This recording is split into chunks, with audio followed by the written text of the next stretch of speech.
వచ్చుచున్నాడు, క్రియ ఫలితాన్ని తెచ్చుచున్నాడు. ప్రభువు త్వరగా వచ్చుచున్నాడు, క్రియ ఫలితాన్ని తెచ్చుచున్నాడు.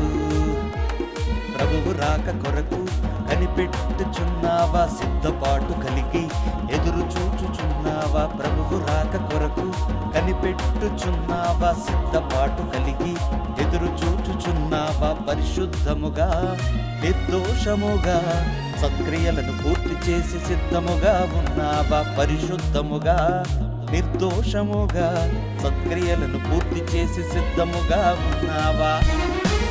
ప్రభువు త్వరగా వచ్చుచున్నాడు, క్రియ ఫలితాన్ని తెచ్చుచున్నాడు. ప్రభువు త్వరగా వచ్చుచున్నాడు, క్రియ ఫలితాన్ని తెచ్చుచున్నాడు.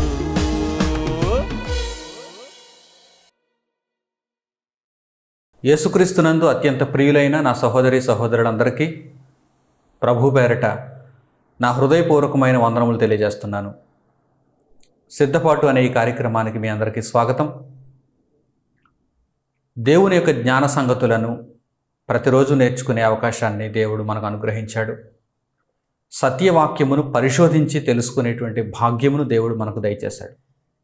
ఈ అవకాశమును ఏ ఒక్కరూ కోల్పోకుండా చెప్పబడుతున్నటువంటి సంగతులన్నింటినీ పరిశోధనాత్మకంగా తెలుసుకొని మీ ఆత్మలను రక్షించుకోవాలని నేను మీకు సూచిస్తున్నాను. ప్రియులారా, క్రైస్తవుని జీవితంలో ప్రార్థన ఎంతో ప్రాముఖ్యతను సంతరించుకుంటుంది. దేవునితో సంభాషణ, దేవునికి మన యొక్క అవసరతలను కానీ మన యొక్క పరిస్థితులను కానీ తెలియచేసుకోవటం, దేవునితో సంబంధాన్ని కలిగి ఉండటం, దేవుని దగ్గర నుండి జవాబును పొందటం, ఇవన్నీ ప్రార్థనలో ప్రాథమికంగా మనకు తెలుసు. అయితే ప్రార్థన ద్వారా మనం తెలుసుకోవలసినటువంటి ఇంకొక రహస్యం కూడా ఉంది. మనం తండ్రి అయిన దేవునికి ప్రార్థన ఎందుకు చేయాలి?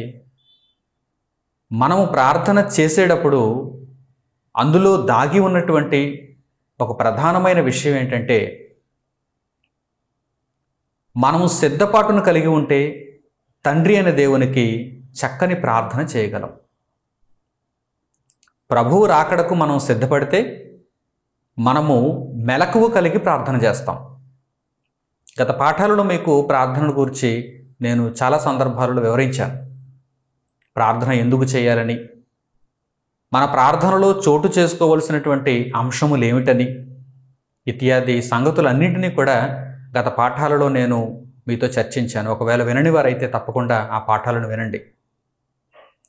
ప్రియులారా, దేవుడు ప్రతి విశ్వాసికి తెలియజేస్తున్నటువంటి సంగతి ఏంటంటే, మీరు మెలకువ కలిగి ప్రార్థన చేయాలి. మెలకువ కలిగి ప్రార్థన చేయాలి. మెలకువ కలిగి ప్రార్థన చేయటం అనగా చాలామందికి తెలియదు. ఎందుకంటే సాధారణంగా మెలకువ కలిగి ప్రార్థన చేయాలి అనే మాట వినగానే రాత్రి వేళ నిద్రపోకుండా మధ్యరాత్రి కానీ తెల్లవారుజామును కానీ రాత్రి నిద్రపోయే ముందు కానీ దేవునికి ప్రార్థన చేయడమేమో అనుకుంటారు చాలామంది. మెలకువ కలిగిన ప్రార్థన అంటే అందరూ ఏమనుకుంటారు? నిద్ర మాని చేయవలసిన ప్రార్థన అని అనుకుంటారు. కానీ దేవుని ఉద్దేశం అది కాదు. మనం నిద్ర మాని దేవునికి ప్రార్థన చేస్తే దేవుడు వినాలని ఎందుకు అనుకుంటాడు? అసలు మనం ఆలోచన చేయాలి. అలా దేవుడు కోరుకుంటాడా? పగలంతా మన కార్యక్రమాలలో ఉండి పగలంతా దేవునికి ప్రార్థన చేయకుండా కేవలము రాత్రివేళ నిద్ర మానుకొని దేవునికి ప్రార్థన చేస్తే ఆ ప్రార్థన మాత్రమే దేవుడు కోరుకుంటున్నాడా? ఒకసారి ఆలోచన చేయండి. మెలకువ కలిగిన ప్రార్థన అంటే దానికి రహస్యం, దాని పరమార్థం, దాని వివరణ వేరే ఉంది.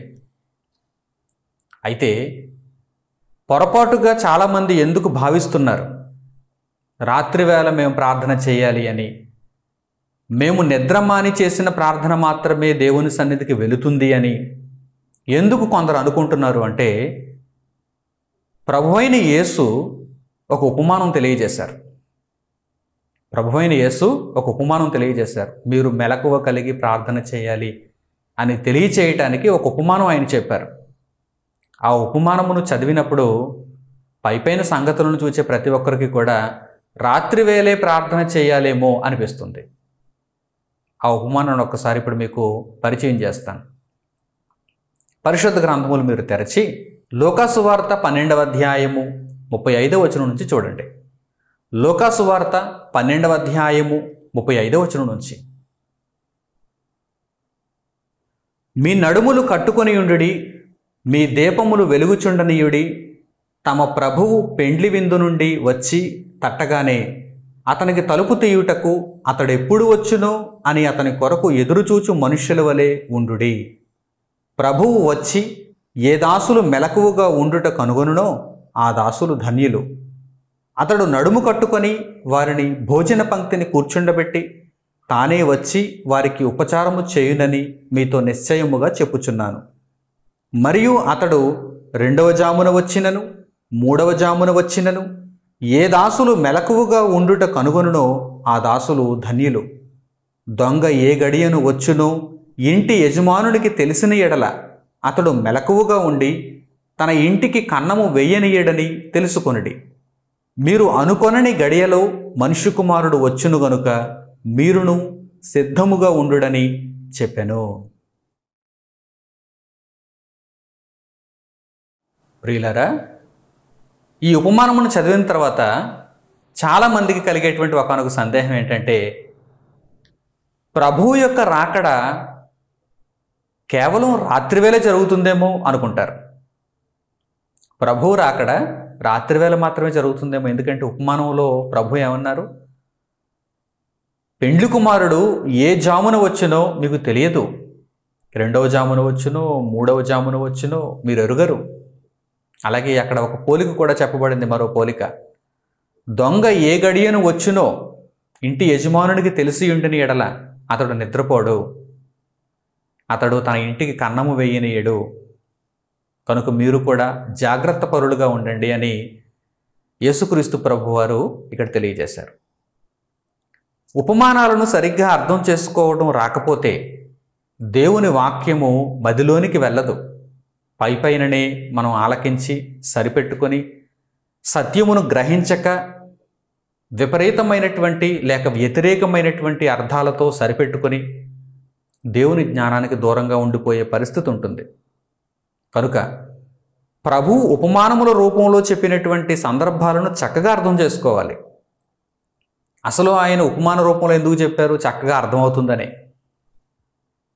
ఉపమాన రూపంలో ప్రభువారు ఎందుకు తెలియజేశారు? చక్కగా అర్థమవుతుందని. అంటే పెద్దగా కష్టపడకుండా లోకంలో లోకజ్ఞానంలో మీరు ఎక్కువగా చదువుకోకపోయినా, జ్ఞానమును సంపాదించకపోయినా పైనుండి వచ్చినటువంటి జ్ఞానము మీకు ఇట్టే అర్థం అవ్వాలనేటువంటి ఉద్దేశ్యంతో ఉపమానములను ఆయన ప్రయోగించి దైవ జ్ఞానమును బోధించారు. ఉపమానములు కూడా అర్థం కాకపోతే ఇంకేం చేయగలం చెప్పండి? పరిశుద్ధ గ్రంథంలో దేవుని వాక్యమును వివరించటానికి ఉపమానములు ప్రయోగింపబడ్డాయి. ఉపమానములు ప్రయోగింపబడినప్పుడు దారి మళ్ళిపోకూడదు, దేవుని దారి నుండి మళ్ళిపోకూడదు. ఉపమానముల నుండి సరైన భావాన్ని తీసుకొని దేవుని యొక్క ఆలోచనలను తెలుసుకోవాలి, దేవుని యొక్క జ్ఞానమును గ్రహించాలి. దొంగ ఏ జామున వచ్చునో ఏ గడియను వచ్చునో ఇంటి యజమానునికి తెలియదు అంటే ప్రభువారిని దొంగ అంటారా? కొంతమంది అలా కూడా అంటారు. మీరేమో ఇంటి యజమానులు, ఆయనేమో దొంగ, అలా కూడా అనుకుంటున్నారా? చూసారా, ఇలా కూడా అనుకునేటువంటి ప్రబుద్ధులు ఉన్నారండి. అందుకే జాగ్రత్తగా మీరు ఆలోచన చేయాలి. ఉపమానముల విషయంలో మీరు తగు జాగ్రత్తలు తీసుకోవాలి. పెండ్లి కుమారుడు అని పోల్చబడినప్పుడు ఆయన పెండ్లి కుమారుడులా వస్తాడు అనుకున్నారు. మరి దొంగతో పోల్చబడినప్పుడు ఆయన ఏమైనా దొంగ కాదు కదా. అంటే మనము ఉపమానంలోని భావం తీసుకోవాలి, అక్కడ పరిస్థితిని తీసుకోవాలి. అంటే అలర్ట్నెస్, సిద్ధపాటు, మెలకువ, వీటిని తీసుకోవాలి. వీటినేమో పక్కన పెట్టేశారు. ఆయన రాత్రివేళ వస్తాడేమో, ఒక హింట్ ఇచ్చేసాడు మనకు అనుకుంటున్నారు.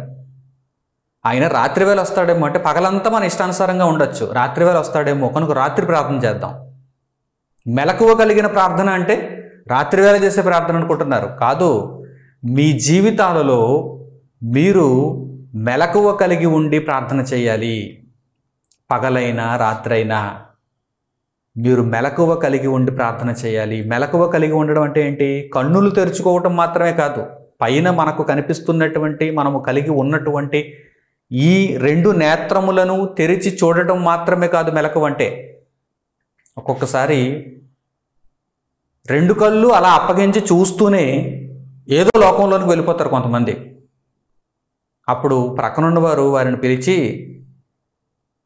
పగలే నిద్రపోతున్నావేంటి, కళ్ళు తెరిచి నిద్రపోతున్నావేంటి, ఏ లోకంలో ఉన్నావు అని వారిని ఒక్కసారి కుదిపి మరలా ఈ లోకంలోకి తీసుకొస్తారంటే ఆలోచనలు ఎక్కడికో వెళ్ళిపోయారు, మరలా ఇక్కడ తీసుకొస్తారనమాట. నిద్రపోవడం అంటే కళ్ళు మూసుకుని నిద్రపోవడం ఒక్కటే కాదు, కళ్ళు తెరిచి కూడా కొంతమంది నిద్రపోతారు. మెలకువ కలిగి ఉండటం అంటే అర్థం ఏంటంటే అలర్ట్నెస్. మీరు నిద్రపోయినా, మీరు మేలుకొని ఉన్నా, జీవితంలో మీరు మేలుకొని ఉండాలి, ప్రవర్తనలో మీరు మేలుకొని ఉండాలి, బుద్ధిలో మీరు మేలుకొని ఉండాలి, మీ క్రియలన్నింటిలో మీరు మేలుకొని ఉండాలి, దేవుని వాక్యమును పాటించే విషయంలో మీరు మేలుకొని ఉండాలి. దేవుడు మిమ్మల్ని నిద్రపోవద్దని చెప్పడం లేదు. పగటి యందు పని చేయాలి, రాత్రివేళ నిద్రపోవాలి. ఇక ప్రార్థన ఎలా చేయాలి? ప్రార్థన ఎప్పుడు చేయాలి? మెలకువ కలిగి ప్రార్థన చేయాలి. ప్రార్థన ఏ సమయంలోనైనా చేయాలి. సమయమనక అసమయమనక ఏ సమయమందైనా సరే ప్రార్థన చేయాలి. చక్కగా మీరు నేర్చుకుంటున్నారని నేను ఆశిస్తున్నాను. ప్రియులారా, దేవుడు ఈ సమయంలో ప్రార్థన చేయండి, ఆ సమయంలో ప్రార్థన చేయండి అని మనకు సమయాలను చెప్పలేదు. కానీ ఆయన కోరుకున్నది ఏంటంటే మెలకువ. మరికొందరు దేవుని వాక్యాన్ని తప్పుగా అర్థం చేసుకుంటారు. ఎలా అంటే, యేసుక్రీస్తు ప్రభువు శిలువ మరణానికి అప్పగింపబడే ముందు గెత్సెమనే తోటలో ప్రార్థన చేశారు కదా, అది కూడా రాత్రి వేళే కదా, శిష్యులను నిద్రపోవద్దు అంటున్నారు కదా అంటారు. ఆ సందర్భాన్ని కూడా ఒక్కసారి మనం జ్ఞాపకం చేసుకుందాం. ఎందుకంటే అక్కడ వారు పొరపాటుగా ఎలా ఆలోచించారో కూడా మనం తెలుసుకోవాలి కదా. భవిష్యత్తులో మనం కూడా అలా పొరపాటుగా ఆలోచించకుండా ఉండాలంటే మనకు ఈ విషయాలు తెలియాలి కదా. కనుక ఆ సందర్భాన్ని కూడా ఒకసారి మనం చూద్దాం. ఉపమానాన్ని ముందు చూసాం, ప్రభువు వారు చెప్పినటువంటి ఉపమానాన్ని ముందుగా మనం చూసాం. ఉపమానంలో ఆయన భావాన్ని తీసుకోమంటున్నాడు. ఉన్నది ఉన్నట్టుగా అక్కడ ఉన్నటువంటి క్యారెక్టర్స్ని తీసుకోకూడదు అంటున్నాడు, అక్కడ ఉన్నటువంటి టైమింగ్ తీసుకోకూడదు అంటున్నాడు. మీరు అందులో నుండి భావాన్ని తీసుకోవాలి. మీకు ఉండాల్సిందల్లా మెలకువ, అలర్ట్నెస్. పగలైనా ప్రార్థన చేయండి, రాత్రి అయినా ప్రార్థన చేయండి. అలాగని రాత్రి ప్రార్థన చేయొద్దు అనటం లేదు నేను. మరలా ఇలా తప్పుగా మీరు పెడార్థాలు తీసుకొని తప్పు మార్గంలో వెళ్ళిపోకండి. ఎందుకంటే మనిషికి తప్పు మార్గంలో వెళ్ళిపోవటానికి ఆరాటం, ఉబలాటం. సరైన మార్గంలో నిలదొక్కుకోలేడు, ఉండలేడు, ఎటు పడితే అటు పోవడానికి ప్రయత్నం చేస్తుంటాడు. కనుక అన్ని విషయాల్లో కూడా మీకు హెచ్చరికలు చేస్తున్నాను, జాగ్రత్తలు చెబుతున్నాను. మీరు వీటిని పాటించడానికి ప్రయత్నం చేయండి. ఉపమానాన్ని ప్రభువు చెప్పినప్పుడు అందులో నుండి భావాన్ని తీసుకోవాలి. భావం ఏంటి? మెలకువ కలిగి ఉండి ప్రార్థన చేయాలంటే జీవితాన్ని ఎప్పుడూ కూడా సిద్ధంగా ఉంచుకొని ప్రార్థన చేయాలి. మీరు నిద్రపోతున్నప్పుడు ప్రభు వచ్చినా మీరు నిద్ర మేలుకొని పరలోకానికి వెళ్ళేటంత గొప్ప జీవితమును మీలో చూపించగలిగితే, అప్పటి వరకు మీరు కలిగి ఉండగలిగితే, ప్రభు మిమ్మల్ని తప్పకుండా ఆయన ద్వారా తండ్రి అయిన దేవుని యొద్దకు తీసుకుని వెళ్తాడు. అలా కాకుండా మీరు కంపుకొట్టిన జీవితంతో ఉండి, అపవిత్రమైనటువంటి ఆలోచనలతో ఉండి, రాత్రివేళ మృక్కుబడిగా దేవునికి ప్రార్థన చేస్తూ ఉంటే, ప్రభువు రాకడ అప్పుడే జరిగితే మిమ్మల్ని దేవుడు తీసుకుని వెళ్తాడా? తండ్రి అయిన దేవుని దగ్గరకు యేసుక్రీస్తు ప్రభు మిమ్మల్ని తీసుకుని వెళ్తాడా? లేదు కదా. కనుక మీ జీవితం సిద్ధంగా ఉండాలి, మెలకువ కలిగిన బ్రతుకు మీలో ఉండాలి అని ప్రభువారు తెలియజేస్తున్నారు. ఉపమానంలో భావాన్ని మనం తీసుకోవాలని ఆయన హెచ్చరిస్తున్నారు.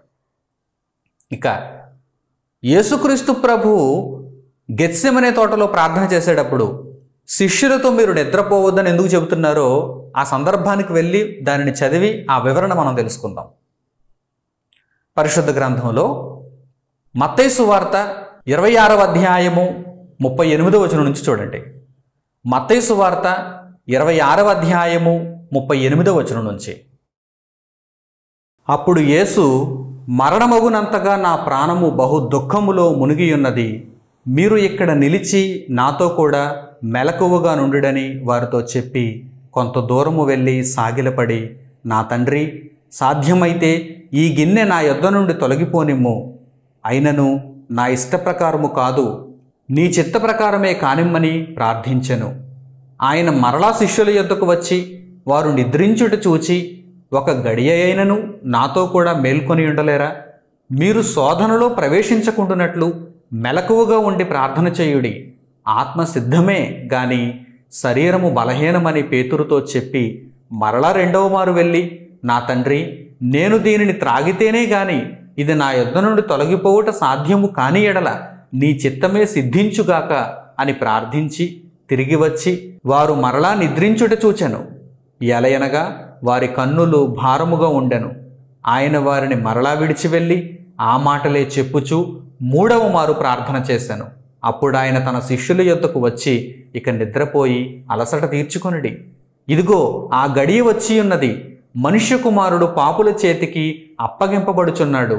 లెండి వెలుదము, ఇదిగో నన్ను అప్పగించువాడు సమీపించి ఉన్నాడని వారితో చెప్పెను. యేసుక్రీస్తు ప్రభు తన శిష్యులతో, మీరు మెలకువగా ఉండి ప్రార్థన చేయండి.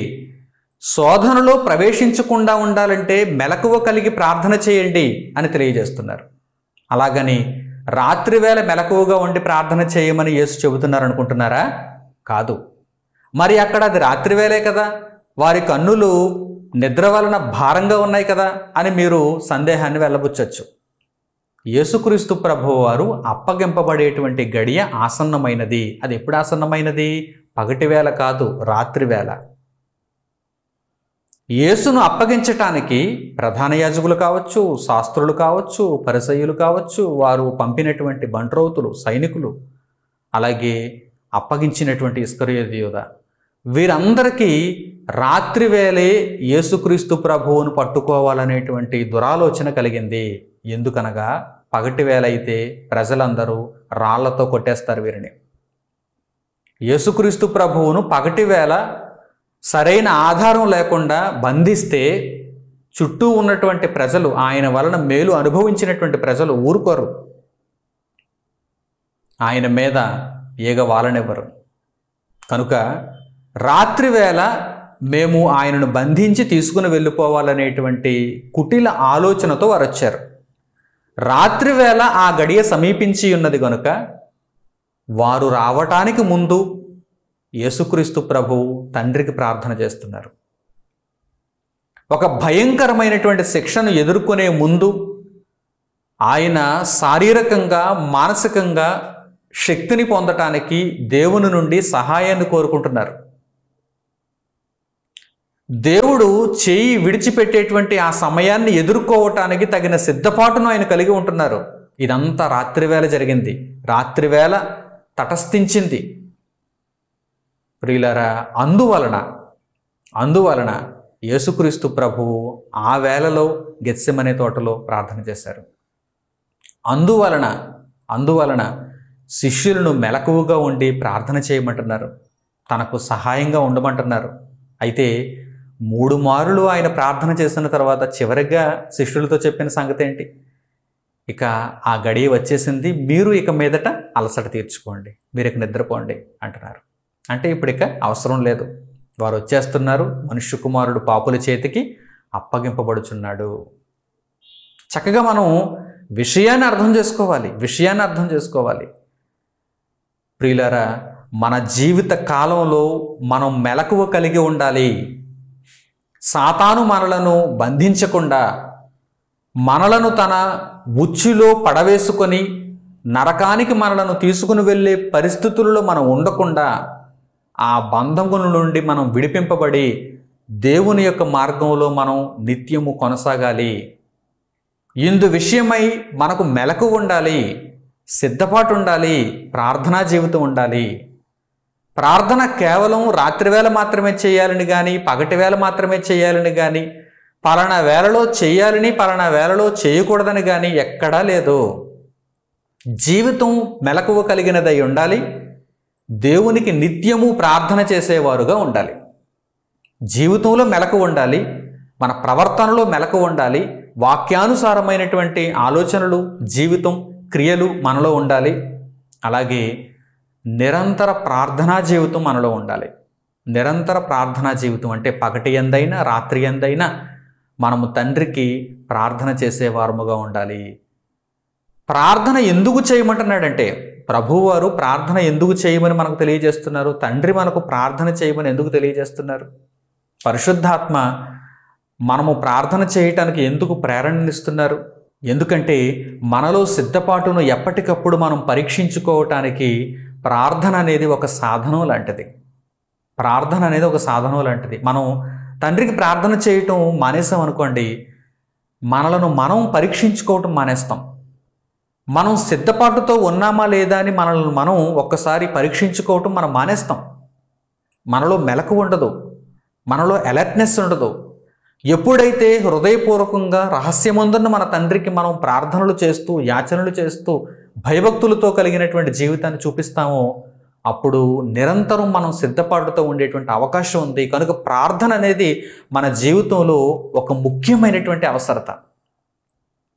దేవునికి మనం చూపించే సిద్ధపాటు విషయమై ప్రార్థన మనకు ఒక ముఖ్యమైనటువంటి సాధనం. కనుక ఈ వేళ ఆ వేళని కాదు, ఏ వేళలోనైనా సరే సిద్ధపాటు మెలకువ కలిగినటువంటి జీవితాలతో తండ్రి అయిన దేవునికి ప్రార్థన చేయాలి. ఇక ప్రభువు చెప్పినటువంటి మరొక సందర్భం దగ్గరికి మిమ్మల్ని తీసుకుని వెళ్తాను.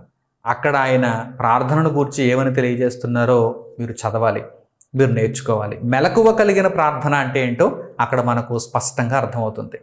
ఉపమానం ద్వారా, అలాగే ప్రభువు శిలువ మరణానికి వెళ్ళే ముందు ఆయన చేసిన ప్రార్థన ద్వారా కొన్ని రహస్యాలను మీరు తెలుసుకున్నారు. మెలకువ కలిగిన ప్రార్థన అంటే ఏమిటో మీరు తెలుసుకున్నారు. అలాగే ఇప్పుడు మనం చూడబోతున్నటువంటి వాక్య భాగంలో కూడా మెలకువ కలిగిన ప్రార్థన అంటే ఏంటో ప్రభువారు తెలియజేస్తున్నారు. జాగ్రత్తగా దానిని కూడా మీరు చూడండి. లూకా సువార్త 21వ అధ్యాయము 34వ వచనం నుంచి. లూకా సువార్త 21వ అధ్యాయము 34వ వచనం నుంచి. మీ హృదయములు ఒకవేళ తిండి వలనను, మత్తు వలనను, ఐహిక విచారముల వలనను మందముగా ఉన్నందున ఆ దినము అకస్మాత్తుగా మీ మీదకి ఉరి వచ్చినట్టు రాకుండా మీ విషయమై మీరు జాగ్రత్తగా ఉండుడి. ఆ దినము భూమి అందంతటా నివసించు వారందరి మీదకి అకస్మాత్తుగా వచ్చును. కాబట్టి మీరు జరుగుబోవు వీటి నెలను తప్పించుకొని మనుష్య కుమారుని ఎదుట నిలువబడుటకు శక్తి గలవారగునట్లు ఎల్లప్పుడూ ప్రార్థన చేయుచు మెలకువగా ఉండుడని చెప్పెను. ఇక్కడ ప్రభువారు ఏమంటున్నారు? మీ హృదయములు అంటే మీ ఆలోచనలు తిండి వలన, మత్తు వలన, ఐహిక విచారముల వలన మందముగా ఉంటే, అలర్ట్నెస్ లేకపోతే, మందముగా ఉంటే, మెలకువ లేకపోతే ఆ దినము అకస్మాత్తుగా మీ మీదకి వస్తుంది. చెప్పి రాదు, ముందుగా వార్నింగ్స్ రావు, ముందుగా కాషన్ ఇవ్వరు. ఆ దినము, ఆ గడియ అకస్మాత్తుగా వస్తుంది. సడన్లీ ఈ ప్రపంచంలో దేనికైనా ముందస్తు హెచ్చరిక ఉంటుందేమో కానీ, ముందస్తుగా ఒక హెచ్చరిక ఉంటుందేమో కానీ మనుష్య కుమారుని రాకడకు ఏమాత్రం ముందుగా హెచ్చరికలు జారీ చేయబడవు. హెచ్చరికలంటూ ఏవైనా ఉన్నాయంటే లేఖన భాగాలలోనే ఉన్నాయి, దైవ గ్రంథంలోనే ఉన్నాయి, దేవుని మాటలలోనే ఉన్నాయి. ఇదిగో మీరు ఇప్పుడు వింటున్నటువంటి దేవుని సందేశంలోనే ఉన్నాయి. ఇక దీనికి మించినటువంటి హెచ్చరిక మీకు వినిపించదు. అకస్మాత్తుగా ఆయన రాకడ జరుగుతుంది. ఆ రాకడను ఎదుర్కొనేటువంటి సిద్ధపాటు మీలో ఉందా? మీ హృదయములు ఒకవేళ తిండి వలన, మత్తు వలన, ఐహిక విచారముల వలన మందముగా ఉంటే అకస్మాత్తుగా వచ్చే ఆయన రాకడను ఎలా ఎదుర్కొంటారు? కనుక మీరు మెలకువ కలిగి ఉండండి. మెలకువ కలిగిన జీవితాలను దేవునికి చూపించండి. ఏవైనా దేవుని కొరకు నిర్ణయాలు తీసుకుంటే వాటిని వెంటనే అమలు చేయండి. దేవుని కొరకు వెంటనే బ్రతకండి. దేవుడు మనకు యేసుక్రీస్తు ప్రభు రాకడను ఏమాత్రం ముందుగా చెప్పి పంపించడు, అకస్మాత్తుగా పంపిస్తాడు. కనుక ఎల్లప్పుడూ ప్రార్థన చేయండి అన్నారు. చూడండి ఇక్కడ ప్రభువారు, ఎల్లప్పుడూ ప్రార్థన చేయండి. ఎల్లప్పుడూ ప్రార్థన చేయమంటే పగటి యందు కానీ, రాత్రి వేళ కానీ, ఏ వేళలోనైనా. పేతురు గారు మిట్ట మధ్యాహ్నం ప్రార్థన చేస్తున్నారు. అంటే ప్రార్థన చేయటానికి ఇది ఒక సమయం, అదొక సమయం, ఆ సమయంలోనే ప్రార్థన చేయాలి. ఇన్ని గంటలకు టంగుమని గంట కొట్టగానే, గడియారంలో గంట కొట్టగానే ఇప్పుడు అర్జెంటుగా మోకాళ్ళేసి ప్రార్థన చేయాలనేటువంటి నిబంధన పరిశుద్ధ గ్రంథంలో ఎక్కడ కనిపించదు. సాయంత్రం 5 అయింది ప్రార్థన చేయండి, రాత్రి 9 అయింది ప్రార్థన చేయండి, అర్ధరాత్రి 1 అయింది ప్రార్థన చేయండి, తెల్లవారుజాము 4 అయింది ప్రార్థన చేయండి. ఇలా దేవుడు కోరుకోలేదండి. మరి ఆయన కోరుకున్నదేంటి? మెలకువ కలిగిన జీవితం. మెలకువ కలిగిన జీవితం. బాహ్య సంబంధమైన కన్నులు తెరుచుకోవటం కాదు, మనోనేత్రములు తెరుచుకొని మీ బ్రతుకును చూచుకొని మీ జీవితమును దేవుని మార్గంలో కట్టుకొని నడిపించుకుంటూ మెలకువ కలిగిన జీవితాలతో నిరంతరము ఎల్లప్పుడూ ప్రార్థన చేయొచ్చు. మెలకువ కలిగి ఉండండి, జాగ్రత్తతో ఉండండి, సిద్ధపాటుతో ఉండండి. ఎందుకంటే అకస్మాత్తుగా ఆ దినం వస్తుంది. అకస్మాత్తుగా ఆయన రాకడ జరుగుతుంది. కనుక మీలో సిద్ధపాటు ఉండాలని, మెలకువ కలిగి ప్రార్థన చేయమని ప్రభువారు బోధిస్తున్నారు. ప్రియులారా, ఈ విషయం మీకు అర్థమైతే ఇక మీదట ప్రతిరోజు కూడా మీ జీవితాలను మీరు చక్కదిద్దుకుంటూ, సరిచేసుకుంటూ, ఇంకా ఏమైనా లోపాలు ఉంటే వాటిని వెంటనే సరిచేసుకుంటూ, మంచి నిర్ణయాలు తీసుకుంటూ మెలకువ కలిగిన ప్రార్థన తండ్రి అయిన దేవునికి చేస్తారు. అర్థం కాకపోతే ఇంకా ఈ కంపు కొట్టిన జీవితంలోనే ఉండిపోతారు. మరికొన్ని మాటలు పరిశుద్ధ గ్రంథంలో మీకు చూపిస్తాను. ఎందుకంటే ఇంకా మీకు శక్తి కావాలి, దేవుని వాక్యంతో ఇంకా మీకు శక్తి కావాలి. మరికొన్ని మాటలు పరిశుద్ధ గ్రంథంలో మనం చూద్దాం. ఎఫెసీయులకు పౌలు గారు రాసిన పత్రిక 6వ అధ్యాయము 18వ వచనం చూడండి. ఎఫెసీయులకు పౌలు గారు రాసిన పత్రిక 6వ అధ్యాయము 18వ వచనం. ఆత్మ వలన ప్రతి సమయమందును ప్రతి విధమైన ప్రార్థనను విజ్ఞాపనను చేయుచు ఆ విషయమై సమస్త పరిశుద్ధుల నిమిత్తమును పూర్ణమైన పట్టుదలతో విజ్ఞాపన చేయుచు మెలకువగా ఉండుడి. ఇక్కడ పౌలు గారు ఎఫెసీయులతో తెలియజేస్తున్నటువంటి మాటను చూడండి. ఆత్మ వలన, పరిశుద్ధాత్మను మీరు కలిగి ఉన్నవారై ఆత్మ వలన ప్రతి సమయమందు, ప్రతి కాలము, ప్రతి సమయము, ప్రతి గడియ, ప్రతి సమయమందు ఆత్మ వలన మీరు దేవునికి ప్రార్థన చేయాలి. పూర్ణమైన పట్టుదలతో పరిశుద్ధుల నిమిత్తమైనటువంటి విజ్ఞాపనలు మీరు తప్పకుండా చేయాలి. ప్రభువు సువార్త విషయమై మీరు ఎల్లప్పుడూ భారము కలిగిన ప్రార్థనలు చేయాలి. మిమ్మును మీరు సిద్ధపరుచుకుంటూ తండ్రి అయిన దేవునికి ప్రార్థన చేయాలి. ప్రభువైన యేసును పంపమని నిరంతర ప్రార్థనలలో మీరు వేడుకోవాలి. దేవునిని త్వరగా న్యాయము చేయమని మీరు నిరంతరము అడగాలి.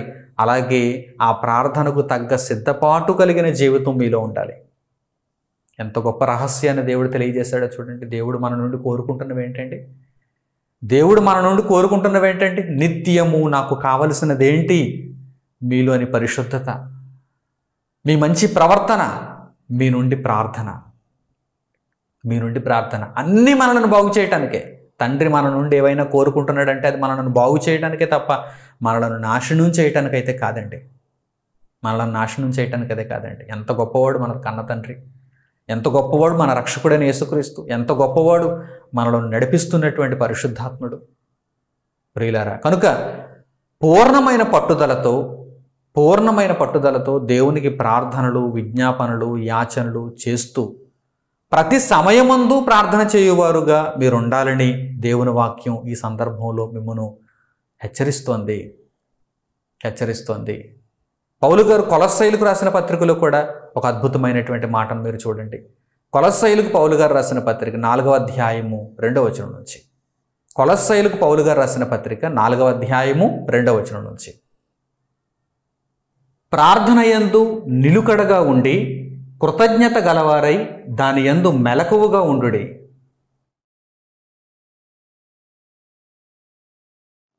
ప్రార్థన యందు ఎలా ఉండాలి? ప్రార్థన యందు ఎలా ఉండాలి? నిలుకడగా ఉండాలి. ఈరోజు ఈ పాఠం విన్నారు, రాత్రికి ప్రార్థన చేస్తారు, తండ్రికి ప్రార్థన చేస్తారు, రేపటి నుంచి వాళ్ళు మర్చిపోయారు అనుకోండి, అంటే నిలుకడ లేదన్నమాట. మరలా ఎప్పుడో దేవుని మాటలు ప్రార్థనను గూర్చి మీకు వినిపిస్తాయి, అప్పుడు మరలా వెంటనే మోకాళ్ళు వేసేసి తండ్రికి ప్రార్థన చేస్తారు, మరలా మర్చిపోతారు. అంటే మీలో ఏం లేదనమాట, నిలుకడ లేదు. ప్రార్థన యందు నిలుకడగా ఉండాలి. భోజనం చేస్తున్నారు, నిలుకడగా చేస్తున్నారా? భోజనం చేయడానికి నిలుకడగా ఉన్నారు కదా. టైం అయ్యేసరికి ప్లేట్లో భోజనం పడిపోవాలి, లోపల పడిపోవాలి, దాన లోపల పడిపోవాలి, లేకపోతే ఊరుకోదు కదా, శరీరం ఊరుకోదు కదా. దానికంటే గొప్పగా, దానికంటే మిన్నగా మీరు ప్రార్థన యందు మీ ప్రవర్తనను సరిచూసుకోవాలి. ప్రార్థన యందు నిలుకడగా ఉండి కృతజ్ఞత కలిగిన వారై, మెలకువ కలిగిన వారై ప్రార్థన చేయండి. ప్రార్థనలో ఎల్లప్పుడూ కృతజ్ఞతలు చెల్లించాలి. తండ్రి, ఇంతవరకు నీవు నాకు ఇచ్చిన బ్రతుకు కృతజ్ఞతలు తండ్రి. నేను ఎలా బ్రతుకున్నానంటే నీ సహాయం, నీ ఆదరణ, నీ బలం. ఇది నా గొప్పతనం కాదు, ఇది కేవలం నీ కృప అని నిరంతరము హృదయపూర్వకమైన కృతజ్ఞతలు తండ్రికి చెల్లించాలి. అలాంటి మనసు ఉందా? అలాంటి మాటలు ఉన్నాయా? అలాంటి ఆలోచన ఉందా? ఒక్కసారి మిమ్మల్ని మీరు పరీక్షించుకోండి. కనుక నిలుకడగా ప్రార్థన చేసేవారుగా ఉండాలి, మెలకువ కలిగి కృతజ్ఞతాభావంతో ప్రార్థన చేసేవారుగా ఉండాలి. ఇవన్నీ మీ జీవితాలలో చోటు చేసుకున్నప్పుడు మీరు తప్పకుండా ప్రభువు రాకడకు సిద్ధపడ్డారని లెక్క. ఆయన యొక్క అకస్మాత్తుగా జరిగేటువంటి రాకడకు మీరు సిద్ధపడి ఎత్తబడతారని లెక్క. పరలోకానికి మీరు వెళతారని లెక్క.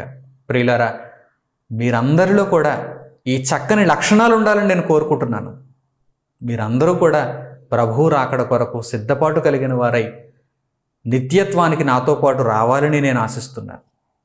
కనుక ఇంకా ఏవైనా లోపాలు ఉండిపోతే వాటిని సరిచేసుకోండి. ప్రార్థన చేయలేకపోతున్నారా? ప్రార్థన చేయటానికి సమయాన్ని కేటాయించుకోండి. కృతజ్ఞతాపూర్వకంగా దేవునికి స్తుతులు చెల్లించే ప్రార్థనలు చేయండి. ప్రభువు రాకడను ఆశించే ప్రార్థనలు చేయండి. మెలకువ కలిగిన జీవితంతో ప్రార్థన చేయండి. నిలుకడగా ఉండండి, అన్ని విషయాలలో నిలుకడగా ఉండండి. అలాగే పేతురు గారు కూడా ప్రార్థనను గూర్చి ముఖ్యమైనటువంటి సంగతులు తెలియజేస్తున్నారు. పేతురు గారు రాసిన మొదటి పత్రిక 4వ అధ్యాయం 7వ వచనం చూడండి. పేతురు గారు రాసినటువంటి మొదటి పత్రిక 4వ అధ్యాయము 7వ వచనం. అయితే అన్నిటి అంతము సమీపమై ఉన్నది కాగా మీరు స్వస్థబుద్ధి గలవారై ప్రార్థనలు చేయుటకు మెలకువగా ఉండుడి. అన్నిటి అంతము సమీపమైపోయింది. ఎప్పుడు రాయబడింది ఈ మాట? 2000 సంవత్సరాల క్రితం రాయబడింది. అన్నిటి అంతము సమీపమై ఉన్నది అంటే అప్పటికే సమీపమైపోయింది అంటున్నారంటే ఇప్పుడు ఎలా ఉండాలో చూడండి. అప్పటికే సమీపం అయిపోయింది అంటున్నారు. వేటికి సమీపం అయిపోయింది అంతం? మీరు చూస్తున్నటువంటి దృశ్యమైన వాటి అన్నిటికి కూడా అంతము సమీపం అయిపోయింది. భూమి, దాని మీద ఉన్న కృత్యములు. ఏమండి, 2000 సంవత్సరాల క్రితం నాటికే ఈ భూమి మీద ఉన్నటువంటి కృత్యములకు సమయం సమీపం అయిపోయింది అంటున్నారు ఆయన. అప్పుడు సమయం సమీపం అయిపోతే ఇప్పటికీ ఇంకా ప్రభువు రాకడ జరగలేదు కనుక ఆలస్యం అయిపోయింది అనుకుంటున్నారా? ఒకవేళ లేదు, అప్పటి నుంచి కూడా ప్రజలను ఆయుత్తపరుస్తున్నాడు దేవుడు. ఆయా కాలాలలో పుట్టుకొచ్చి బ్రతికి మరణిస్తున్నటువంటి ప్రజలను ఈ మాటల చేత ఆదరిస్తూ ఆయుత్తపరుస్తున్నాడు, సిద్ధపరుస్తున్నాడు. అలాగని అన్నిటికీ అంతము సమీపం కావటం లేదా? సూర్యుని అంతము, భూమి అంతము, నదుల అంతము, సముద్రముల అంతము, పర్వతముల అంతము, చెట్ల అంతము, పురుగుల అంతము. అప్పుడప్పుడు మీకు చూడండి వార్తల్లో వినిపిస్తూ ఉంటాయి కొన్ని వార్తలు. ఈ జీవి అంతరించిపోయింది, ఈ జంతువు అంతరించిపోయింది. ఆ మాట వినగానే మీకు ఈ మాట గుర్తు రావాలి. వార్తలలో ఆ మాట వినగానే, ఆ వార్తలలో ఆ మాట చదవగానే మీకు వెంటనే ఈ మాట గుర్తు రావాలి. పేతురు గారు రాసిన మాట గుర్తు రావాలి. అన్నిటి అంతము సమీపమై ఉన్నది కనుక అంతరించిపోతున్నాయి. ఫలానా జీవి అంతరించిపోయింది, ఫలానా పక్షి అంతరించిపోయింది, ఫలానా జంతువు అంతరించిపోయింది, ఫలానా సరీసృపం అంతరించిపోయింది, ఫలానా చెట్టు అంతరించిపోయింది, ఫలానా మొక్క అంతరించిపోయింది, ఫలానా పుష్పం అంతరించిపోయింది, ఫలానా తిండి పదార్థం అంతరించిపోయింది, ఫలానా చేప అంతరించిపోయింది. కాలగర్భంలో కలిసిపోయాయని చెబుతూ ఉంటారు. కొన్ని కట్టడాలు కూడా కాలగర్భంలో కలిసిపోతాయి. మనుషులు నిర్మించినవి కూడా అలాగే దేవుని సృష్టిలో కూడా అనేకమైనవి కలిసిపోతున్నాయి. అంతము సమీపమై ఉన్నది. అవి పాఠాలను నేర్పిస్తున్నాయి. అవి అంతరించిపోయి పాఠాన్ని మిగిల్చి వెళ్ళిపోతున్నాయి. కనుక అన్నిటి అంతము సమీపమై ఉన్నది, అన్నిటి అంతము సమీపమై ఉన్నది. గాలి పాడైపోయింది, నీరు పాడైపోయింది, భూమి పాడైపోయింది. ఏది చూచినా సరే కాలుష్యంతో నిండిపోయింది, ఏది చూచినా సరే. కనుక ప్రియులైన నా సహోదరి సహోదరులారా, మనము సుఖముగా సౌఖ్యముగా జీవించుటకు ఈ లోకం మనకు అనువైనది కాదు, ఆమోదయోగ్యమైనది కాదు. త్వరగా త్వరగా త్వరగా మన పని ముగించుకొని, దేవుని కొరకు మన కార్యములను ముగించుకొని, నీతితో భక్తితో యథార్థతతో దేవుని వాక్యములు మన జీవితములను కట్టుకొని, ప్రభువు రాకడ కొరకు ఎదురు చూస్తూ సిద్ధపడుతూ అనునిత్యం ప్రార్థన చేస్తూ స్వస్థ బుద్ధి కలిగిన వారుగా ఉండి, స్వస్థత అంటే ఆరోగ్యం, స్వస్థ బుద్ధి ఆరోగ్యకరమైన బుద్ధి, ఎటువంటి రోగం లేకుండా, మీ బుద్ధుల్లో ఎటువంటి రోగం లేకుండా స్వస్థ బుద్ధి కలిగిన వారుగా ఉండి మెలకువ కలిగిన ప్రార్థన చేయాలని పేతురు గారు ఇక్కడ తెలియజేస్తున్నారు. కనుక నా ప్రియులైన సహోదరి సహోదరులారా, చక్కని నిర్ణయాలు, ఆలస్యం ఎందుకు, చక్కని నిర్ణయాలు ఇప్పుడే తీసుకోండి. అనునిత్యం ప్రార్థన చేయటానికి, మీ బ్రతుకును సరిచేసుకోవటానికి. ఇంకా ఏవేవో లోపాలు మీలో ఉండిపోయి ఉండొచ్చు, దేవుని వాక్యానికి భిన్నంగా మీరు ప్రవర్తిస్తూ ఉన్నారు. కనుక ఆ లోపాలన్నిటినీ సరిచేసుకోండి. మీ చేతుల్లో ఉంది మీ జీవితం, లోపాలను సరిచేసుకోండి. దేవుని కొరకు చక్కని బ్రతుకును బ్రతకండి. దేవుడు మీకు పరిశుద్ధాత్మ సహాయాన్ని అనుగ్రహిస్తాడు. ప్రభువు నామమున మీరు బాప్తిస్మం తీసుకోండి, పరిశుద్ధాత్మ సహాయం దేవుని వలన మీకు అనుగ్రహింపబడుతుంది. ప్రభువు రాకడకు సిద్ధపడండి. మంచి నిర్ణయం తీసుకుంటారని హృదయపూర్వకంగా నేను కోరుకుంటూ దేవుని వాక్యమును ఇంతటితో ముగిస్తున్నాను. తండ్రి అయిన దేవునికి ప్రార్థనలో ఏకీభవించండి. మమ్మల్ని మిక్కిలిగా ప్రేమించిన మా కన్న తండ్రి, మీ ఉన్నతమైన ప్రేమకు, మీరు అనుగ్రహించిన జీవము కలిగిన ఈ మాటల కొరకు మా హృదయపూర్వకమైన కృతజ్ఞతాస్తుతులు తండ్రి.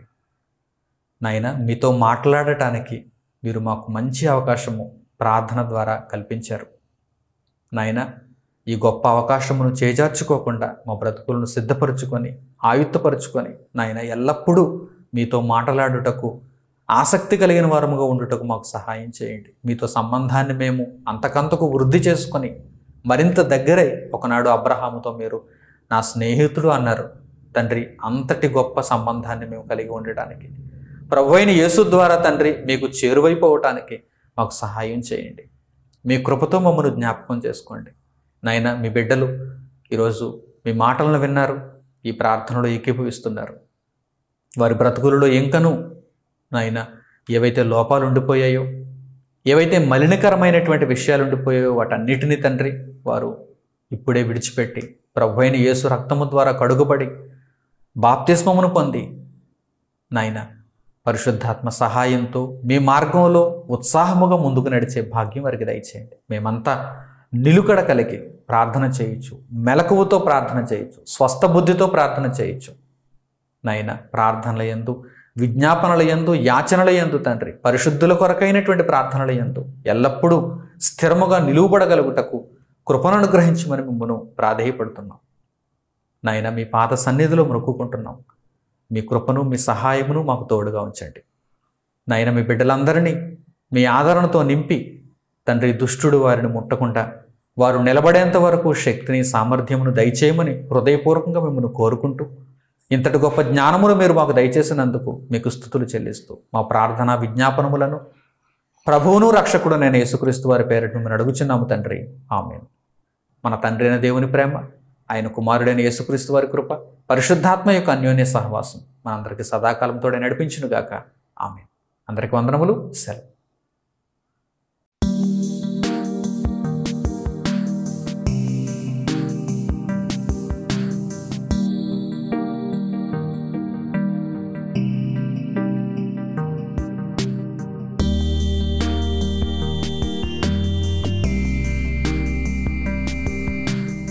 సహోదరులు మణికుమార్ గారు ప్రసంగించిన ఎన్నో ఆత్మ సంబంధమైన సంగతులను ఉచితముగా వీక్షించుటకు మా యూట్యూబ్ ఛానల్స్ ను తప్పక దర్శించండి.